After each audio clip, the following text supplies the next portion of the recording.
Well, good afternoon. On March 15 of 2019, a terrorist attack on Christchurch mosques, as we know, took the lives of 51 people, including innocent children who were peacefully going about their lives in accordance with their religious faith.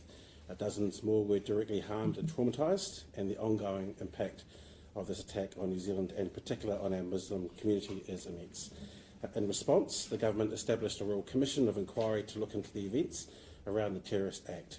Recommendation 18 of the Royal Commission report was to review all legislation related to counter-terrorism efforts. The counter-terrorism legislation bill being introduced today is the first important step in implementing Recommendation 18. The Royal Commission also highlighted the need for offences to cover the preparatory steps a terrorist might take before they attempt a terrorist act, and other jurisdictions, including Australia and the United Kingdom, have offences of this nature, but there is a gap in New Zealand law, and this bill creates offences to close that gap. The nature of terrorism has been changing, and we are seeing more lone actors and small groups rather than large organised terrorist groups, and we need to ensure New Zealand has laws that can respond to such change. Counter-terrorism legislation, particularly the Terrorism Suppression Act, focuses on managing prominent terrorist groups, and it was not designed to respond to the range of terrorist activity that we now see.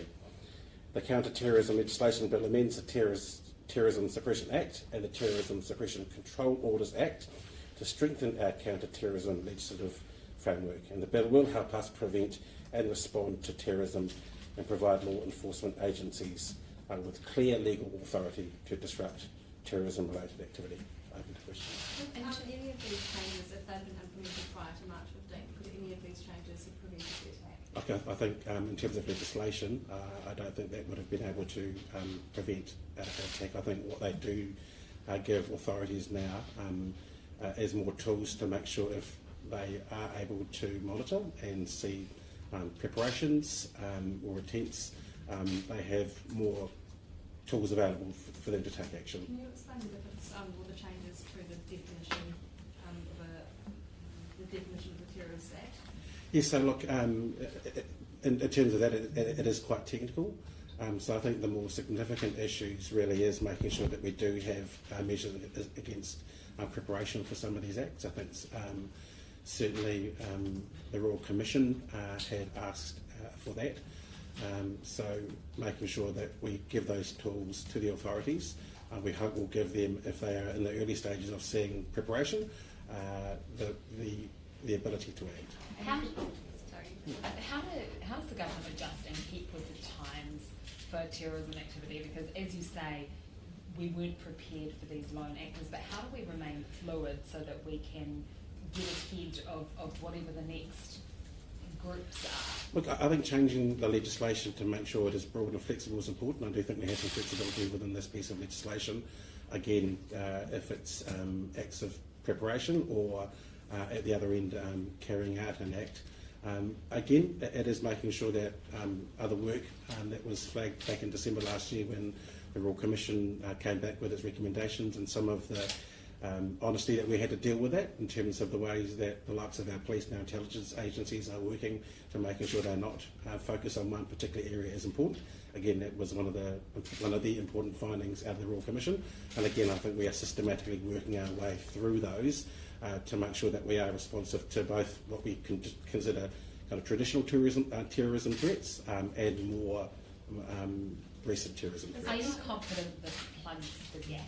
Look, I think it does, and there are other changes that we'll look at in terms of financing that again came out of the Royal Commission of Inquiry, but you know there is a systematic response to the recommendations that were given out of the Royal Commission of Inquiry around the counter-terrorism suppression, out of the Royal Commission of Inquiry around counter-terrorism, that we will have to make sure that we work through. Is it right that a lot of these changes are still kind of determined by the entities that are on the designated terrorist entity list?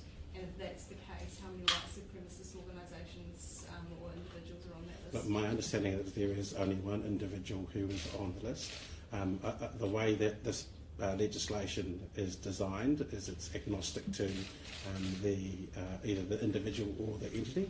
So if they are undertaking action which is of an ideological, political or religious nature to carry out harm or cause harm to people or to critical infrastructure, then they would find themselves in trouble with contravention of the law that we hope to pass. So I'll much go to RNZ at the back. The changes to the definition of a terrorist act, would that make it easier for more white supremacist or far-right groups to be added or designated as a specific terrorist? Look, it's not necessarily about the designation of the list. I think it is if they are trying to use harm to advance their ideological, political or religious cause, then they will find themselves in contravention of the law as we want to pass. The current talks about making property material support available and financing stuff it still relates to designated terrorist entities. So if you don't have those white supremacist entities on the designated list, then they're not going to apply. But as I repeat, if they are contravening, if they are trying to advance their cause and are trying to harm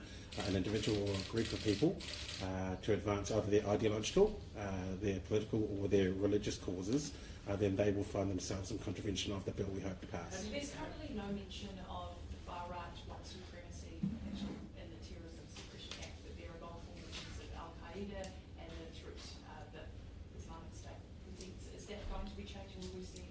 Look, I think, as I say, there's another swathe of work that will continue to go through in a progress way in response to the Royal Commission of Inquiry. The bill that we have announced today looks at making sure we strengthen the measures that we can take around domestic terrorism, which, as I mentioned in my opening remarks, became more of a threat to New Zealanders. What about similar to Toby's opening question, not what prevented the attack, but which of the new offences would apply to March 15 terrorists if they were in place now?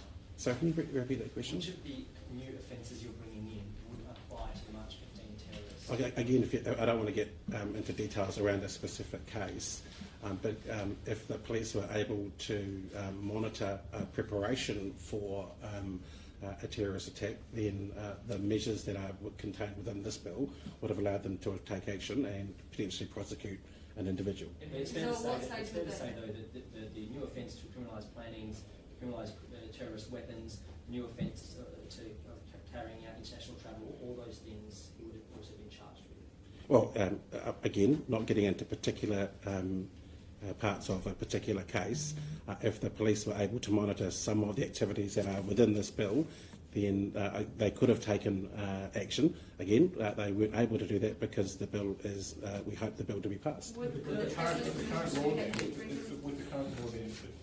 if they found an individual who was planning a terrorist attack, would they not be able to undertake those safety measures? Sorry, can you repeat the question? You're basically saying with the new bill, then police can take action against an individual. Can they not do that? Well, I think if you look at the way that the offences are framed, it is against either an individual group to advance their ideological, political or religious cause. So that is the new measure within the piece of legislation, which is new, which would allow us to tackle some of the new types of terrorism that we're seeing.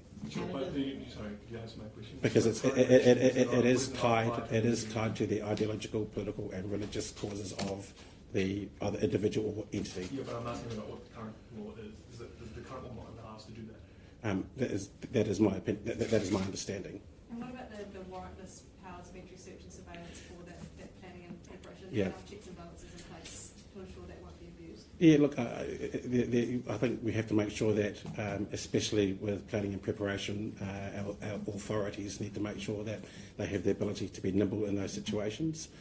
So we do believe that there are safeguards, but I think, importantly, if they believe a situation is in preparation and close to becoming an attempt or an act, then they need the ability to act. Are we going to end up with another two-word raids? Well, I would hope not. I think hopefully we would have learned from that lesson, but again, I think we need to be mindful of how terrorism threats have evolved over time and making sure that our authorities have the ability to act if they see fit. Back to Derek's question, can you just clarify what? So if they can, if this passes the warrantless powers of entry, search for the preparation or whatever, what can they do now, or what can't they do now that this will?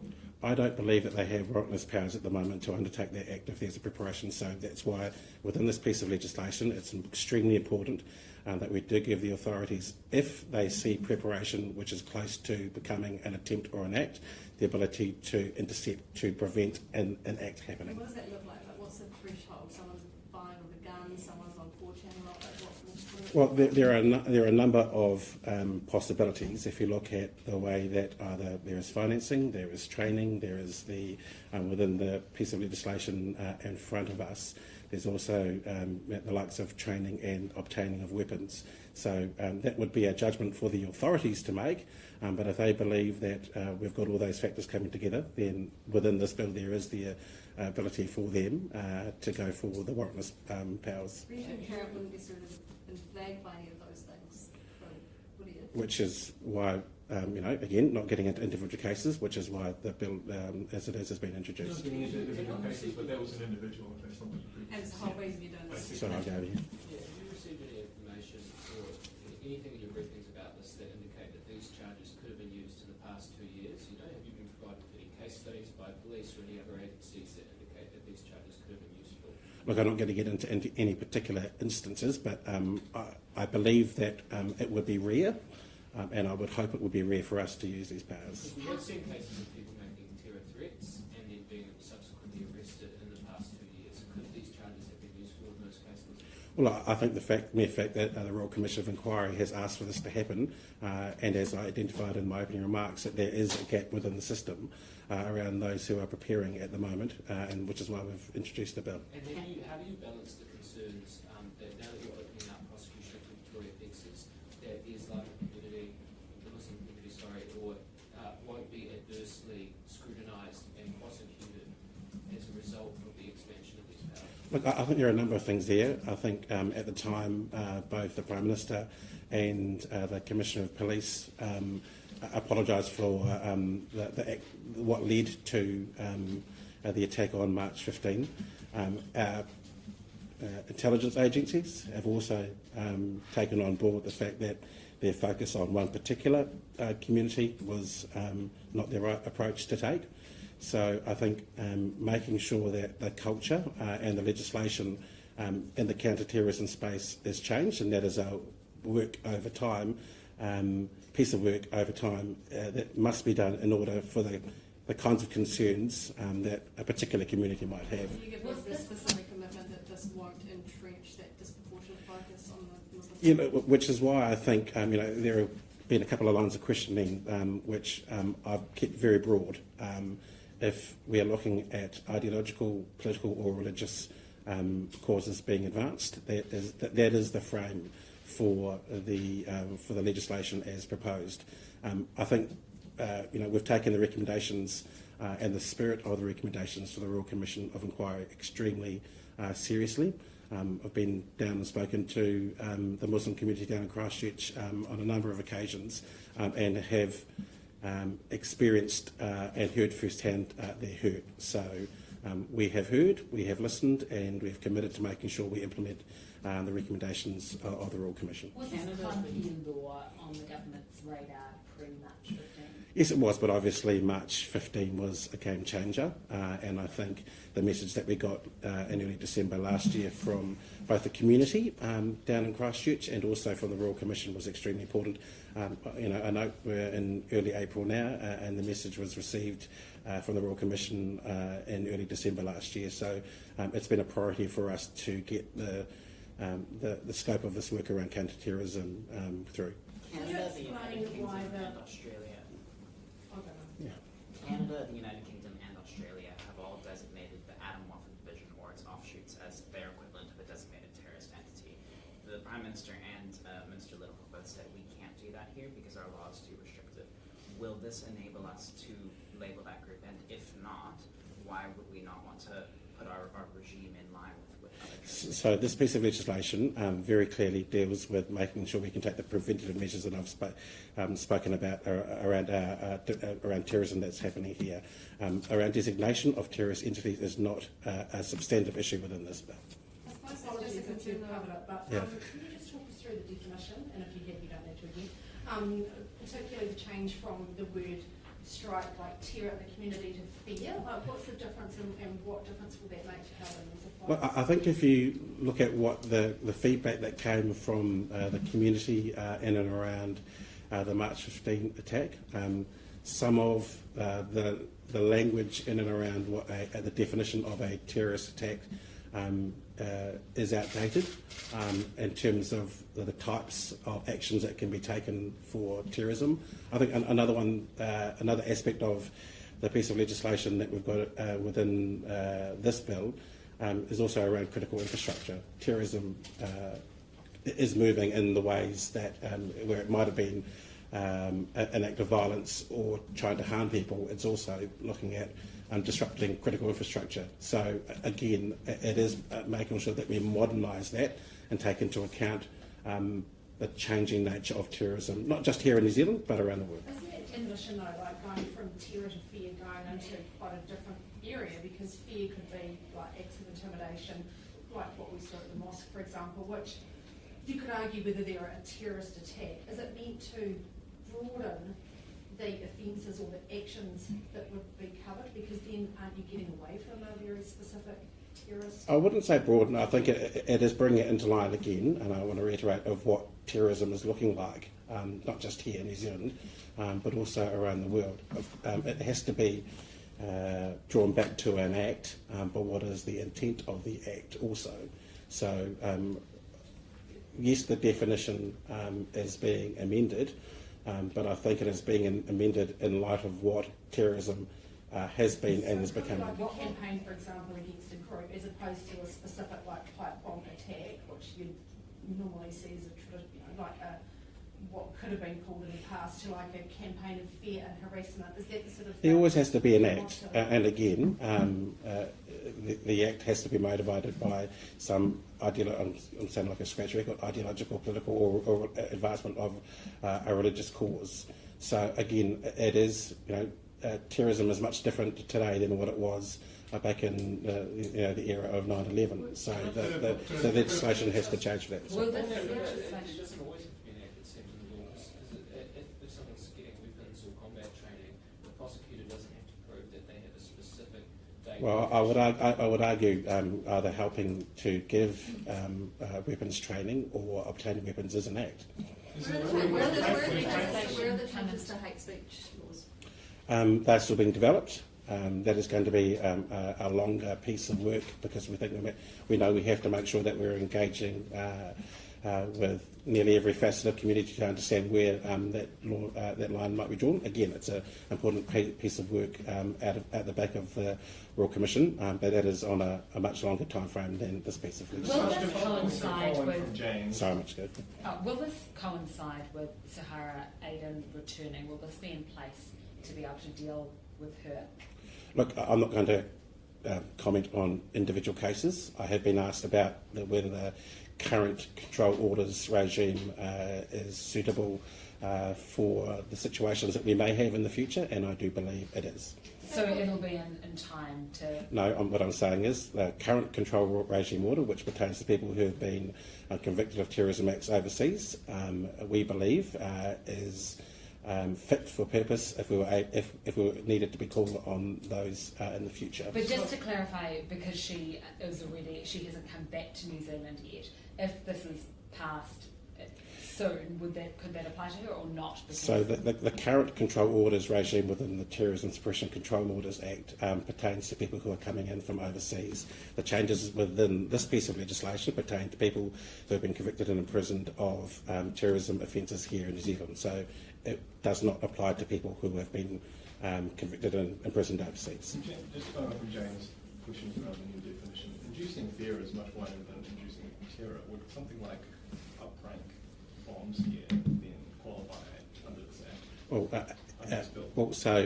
At the end of the day, that would be a call for the police to make, whether or not that would be a threshold that is met if there is serious intent behind that. So that is a judgment for the police to make. Do you have concerns in general that this is too wide? No, I don't. And again, this is why we'll send it to the Select Committee for a full process to put those to the test.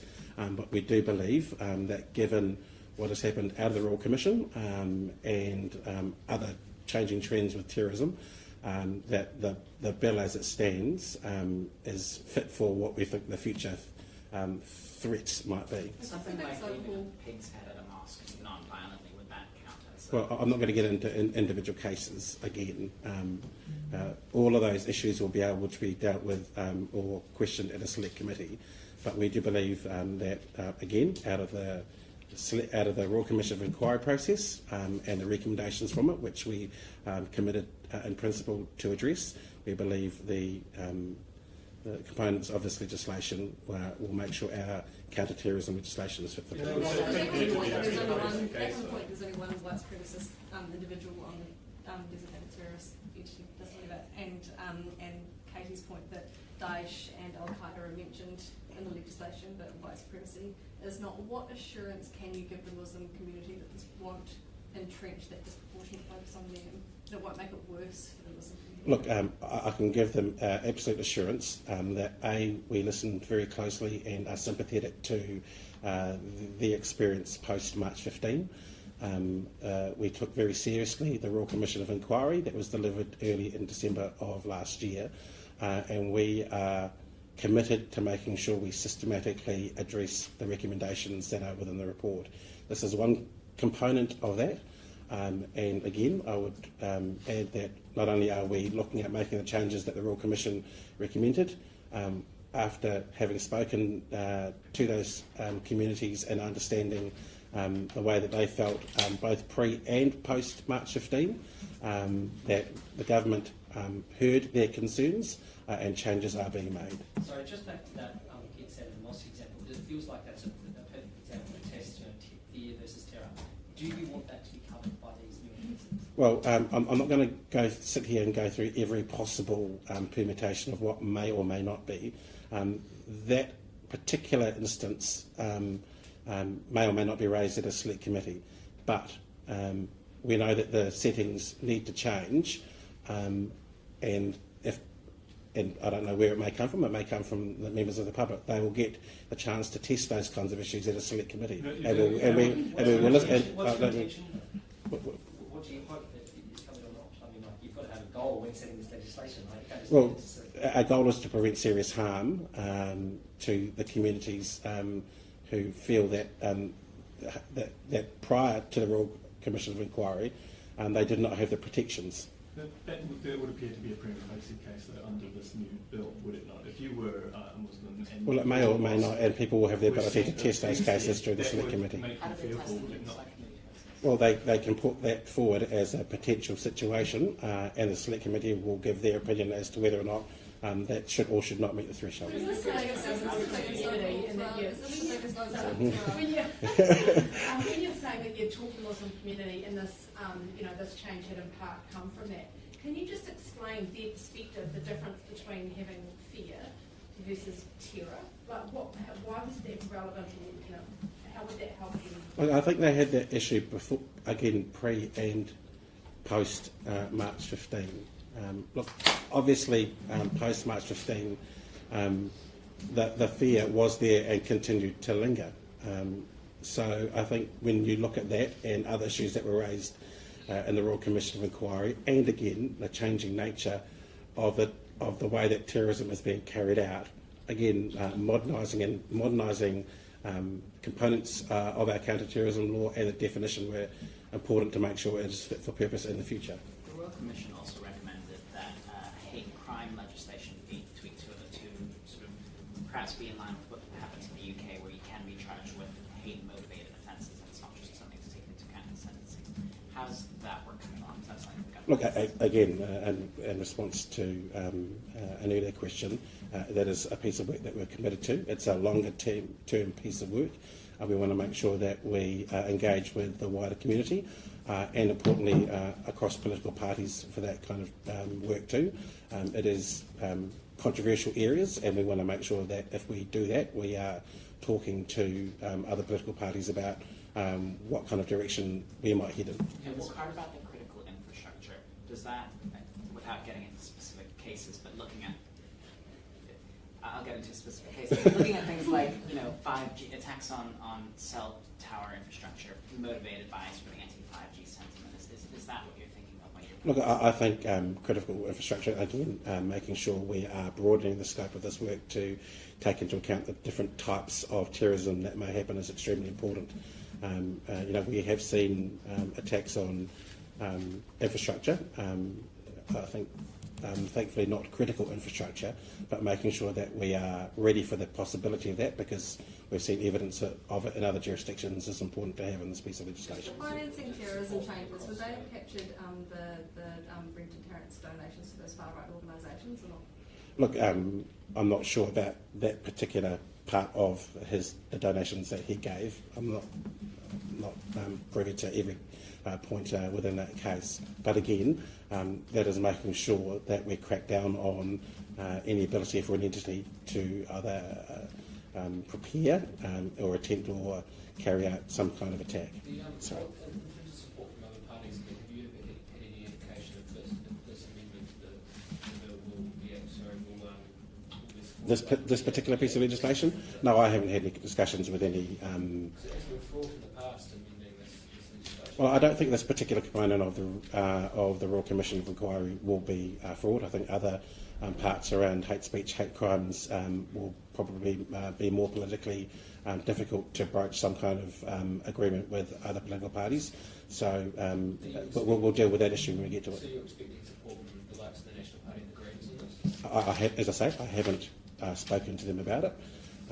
So that is up to their own caucuses as to whether or not they'll support it or not. This is the kind of first step in implementing recommendation 18. When do you kind of anticipate that you would have reviewed all of the counter-terrorism laws and that recommendation can be taken on? Look, I think when we're talking about hate speech and hate crimes, again, I've already indicated that will be a much longer track. I think it's well into next year where I think we'll be able to address some of those concerns. But again, I'll reiterate, it's fraught, but we want to make sure that we do a proper job of that, considering the recommendations of the Royal Commission. We're working on it for 3 years. We're working on it last term. Prime Minister promised it again on the election campaign. Look, so again, some of these recommendations have come out of some of these actions have come out of recommendations that came from the Royal Commission in December last year. I think making sure we have these changes in this legislation is important, and that's been 4 months. But again, if we are dealing with issues like hate crime and hate speech, making sure we do it properly is extremely important to make sure that we are putting the protections in there for the communities who you've been speaking about already this afternoon. What about any further changes to the Terrorism Suppression Act? When will you be? Again, I think that will be later in the term. Is this the biggest overhaul of our counter-terrorism laws or 2012 laws? Look, I wouldn't be as arrogant to claim that, but I think it's significant given the recommendations out of the Royal Commission. They are substantive in the fact that we now have the ability to criminalise the likes of travelling overseas to carry out a terrorism act, but importantly making sure that those who are preparing or training or getting weapons for terrorism acts here in New Zealand can be prosecuted for that. I understand a proposal to accede to the Budapest Convention was put forward at the same time as these the Act. What's happening with that? Why isn't it happening? That was one of the components out of the Royal Commission that we agreed to do, and I don't think we're too far away from doing that. Okay. Cool.